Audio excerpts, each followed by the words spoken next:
आपको शायद यकीन न हो, लेकिन इस गांव के किसी भी घर या दुकान में दरवाजा नहीं है। कहते हैं कि बीते कुछ समय में यह गांव अपनी इसी खासियत से देश दुनिया में काफी मशहूर हुआ था। महाराष्ट्र के अहमदनगर जिले में स्थित है शिंगणापुर गांव, जिसे शनि शिंगणापुर के नाम से जाना जाता है। यह गांव हिंदू धर्म के विख्यात शनिदेव की वजह से प्रसिद्ध है, क्योंकि इस गांव में शनिदेव का चमत्कारी मंदिर स्थित है। आपको शायद यकीन न हो, लेकिन इस गांव के किसी भी घर या दुकान में दरवाजा नहीं है। कहते हैं कि बीते कुछ समय में यह गांव अपनी इसी खासियत से देश दुनिया में काफी मशहूर हुआ था, लेकिन यहां दरवाजा क्यों नहीं प्रयोग किया जाता। चलिए अब आपको शिंगणापुर मंदिर की कहानी बताते हैं, जिसके चलते शिंगणापुर गांव में शनिदेव की इतनी महिमा बढ़ गई। कहते हैं एक बार इस गांव में काफी बाढ़ आ गई। पानी इतना बढ़ गया कि सब डूबने लगे। लोगों का कहना है कि उस भयंकर बाढ़ के दौरान कोई दैवीय ताकत पानी में बह रही थी। जब पानी का स्तर कुछ कम हुआ तो एक व्यक्ति ने पेड़ की झाड़ पर एक बड़ा सा पत्थर देखा। ऐसा अजीबोगरीब पत्थर उसने अब तक नहीं देखा था, तो लालचवश उसने उस पत्थर को नीचे उतारा और उसे तोड़ने के लिए जैसे ही उसमें कोई नुकीली वस्तु मारी, उस पत्थर में से खून बहने लगा।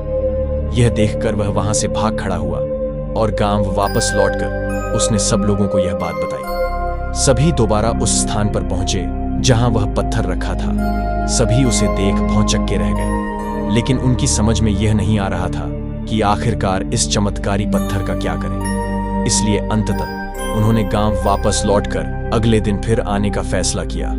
उसी रात गांव के एक शख्स के सपने में भगवान शनि आए और बोले, मैं शनिदेव हूं। जो पत्थर तुम्हें आज मिला उसे अपने गांव में लाओ और मुझे स्थापित करो। वैसे जो भारत भर में शनिदेव के कई पीठ हैं, किंतु 3 ही प्राचीन और चमत्कारिक पीठ है जिनका बहुत महत्व है। शनि शिंगणापुर महाराष्ट्र, शनिश्चरा मंदिर ग्वालियर मध्य प्रदेश, सिद्ध शनिदेव कशिवन उत्तर प्रदेश। इनमें से शनि शिंगणापुर को भगवान शनिदेव का जन्म स्थान माना जाता है। जनश्रुति है कि उक्त स्थान पर जाकर ही लोग शनि के दंड से बच सकते हैं, किसी अन्य स्थान पर नहीं। जनश्रुति और मान्यता अनुसार यह शनिदेव का जन्म स्थान है। गांव में नहीं होती चोरी। शिंगणापुर गांव में शनिदेव का अद्भुत चमत्कार है। इस गांव के बारे में कहा जाता है कि यहाँ रहने वाले लोग अपने घरों में ताला नहीं लगाते हैं और आज तक के इतिहास में यहाँ किसी ने चोरी नहीं की है। ऐसी मान्यता है कि बाहरी या स्थानीय लोगों ने यदि यहाँ किसी के भी घर से चोरी करने का प्रयास किया तो वह गांव की सीमा से पार नहीं जा पाता है। उससे पूर्व ही शनिदेव का प्रकोप उस पर हावी हो जाता है।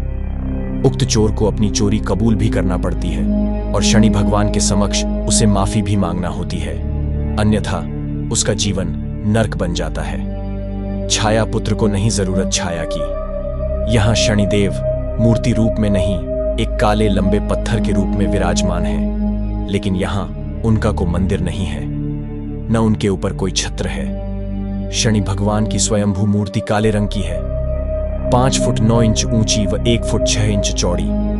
यह मूर्ति संगमरमर के एक चबूतरे पर धूप में ही विराजमान है।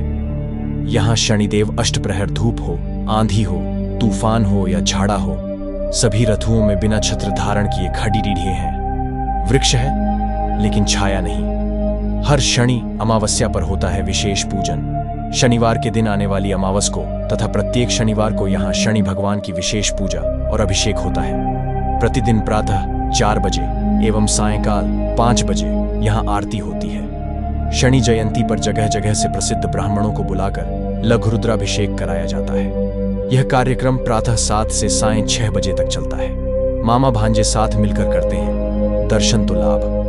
जनश्रुति के अनुसार एक बार शिंगणापुर में बाढ़ आई, सब कच्छ बह गया। तभी एक आदमी ने देखा कि एक बड़ा और लंबा सा पत्थर झाड़ पर अटका हुआ है। उसने जैसे तैसे उस पत्थर को नीचे उतारा। वह अद्भुत पत्थर था। उसने उस पत्थर को तोड़ने का प्रयास किया तो उसमें से खून निकलने लगा। यह देखकर वह घबराकर वहां से भाग गया और गांव में जाकर उसने यह घटना बताई। यह सुनकर कई लोग उस पत्थर पास गए और उसे उठाने का प्रयास करने लगे, लेकिन वह किसी से भी नहीं उठा। तब एक रात उसी आदमी को शनिदेव ने स्वप्न में आकर कहा कि मैं उस पत्थर के रूप में साक्षात शनि हूं। मामा भांजे मिलकर मुझे उठाए तो उठ जाऊंगा। यह स्वप्न उस आदमी ने गांव वालों को सुनाया। तब गांव के ही एक मामा मांझे ने उस पत्थर को उठाकर एक बड़े से मैदान में सूर्य की रोशनी के तले स्थापित कर दिया। तभी से यह मान्यता है कि इस मंदिर में यदि मामा भांजा दर्शन करने जाएं तो अधिक फायदा होता है। गडरिये को मिली थी शिला। एक अन्य प्रचलित कथा के अनुसार भगवान शनिदेव के रूप में यह शिला एक गडरिये को मिली थी। स्वयं शनिदेव ने उस गडरिये से कहा कि इस शिला के लिए बिना कोई मंदिर बनाए इसे खुले स्थान स्थापित करें और इस शिला पर तेल का अभिषेक शुरू करें। तब से ही यहाँ एक चबूतरे पर शनि के पूजन और तेल अभिषेक की परंपरा जारी है। पीछे मुड़कर ना देखें। जनश्रुति के अनुसार कहा जाता है कि जो कोई भी शनि भगवान के दर्शन के लिए प्रांगण में प्रवेश करता है उसे तब तक पीछे मुड़कर नहीं देखना चाहिए जब तक कि वह दर्शन करके पुण्य बाहर न निकल जाए। यह वह ऐसा करता है तो उस पर शनि की कृपा दृष्टि नहीं होती है, उसका यहाँ आना निष्फल हो जाता है।